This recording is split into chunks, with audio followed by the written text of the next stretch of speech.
आप सभी ने भगवान राम और सीता के कई कहानियां सुनी और पढ़ी होगी, लेकिन एक कहानी ऐसी भी है जिसे आप लोग कम ही जानते होंगे।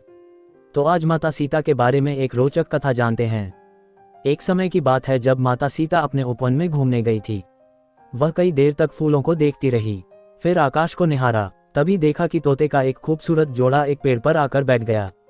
तोता और तोती ने पेड़ पर बैठते ही बातें करना शुरू दी। तोती बोली, क्या आपको पता है स्वामी की अयोध्या में श्री राम जी का जन्म हो चुका है। यही वो श्री राम जी है जिनका विवाह सीता माता से संपन्न होगा। तोता ने उत्तर दिया, हाँ पता है कि रामचंद्र जी का जन्म सीता माता से होगा। यही रामचंद्र इस धरती पर 11,000 वर्ष तक राज भी करेंगे। सीता जी के पिता राजा जनक स्वयंवर रचाएंगे। इस स्वयंवर में खूब सारे राजा महाराजा दूर दूर से आएंगे। वह सभी राजा जनक द्वारा रखे गए धनुष को तोड़ने में असमर्थ होंगे। फिर दशरथ के पुत्र श्री राम उस धनुष को तोड़ेंगे और सीता जी उनको वरमाला पहना देगी। सीता जी उनकी बातों को ध्यानपूर्वक सुन रही थी। सीता जी को बहुत उत्सुकता हुई अपने भविष्य को जानने की। वह उन दोनों के पास गई। जब उन दोनों ने सीता माता को आते हुए देखा तो वह दोनों डर गए। वह डर के मारे उड़ने को तैयार ही थे कि तभी अचानक सीता जी ने उन दोनों को रोक लिया। सीता जी ने उन दोनों से कहा कि दोनों की डरने की बिल्कुल भी जरूरत नहीं है। सीता जी ने उन दोनों को आश्वासन दिया कि वही जनक पुत्री सीता है। उनकी यह बात सुनकर तोता तोती को चैन आया। सीता माता ने उनसे पूछा कि वह दोनों कौन से राजकुमार की बात कर रहे हैं। तब तोता और तोती ने बताया कि वह अयोध्या के राजकुमार और दशरथ पुत्र श्री रामचंद्र की बात कर रहे हैं। माता सीता ने पूछा कि जिस धनुष की तुम बात कर रहे थे क्या उसे कोई नहीं तोड़ पाएगा। तो इस पर तोते ने कहा कि वह धनुष केवल रामचंद्र जी ही तोड़ पाएंगे। इसके बाद सीता माता ने पूछा कि उन दोनों को इतनी गहरी बात किसने बताई। तो तोता और तोती ने कहा कि उन दोनों को ये कथा महर्षि वाल्मीकि ने सुनाई। ये सारी बातें सुनकर सीता जी अपने आगे के भविष्य को जानने उत्सुक हो गई।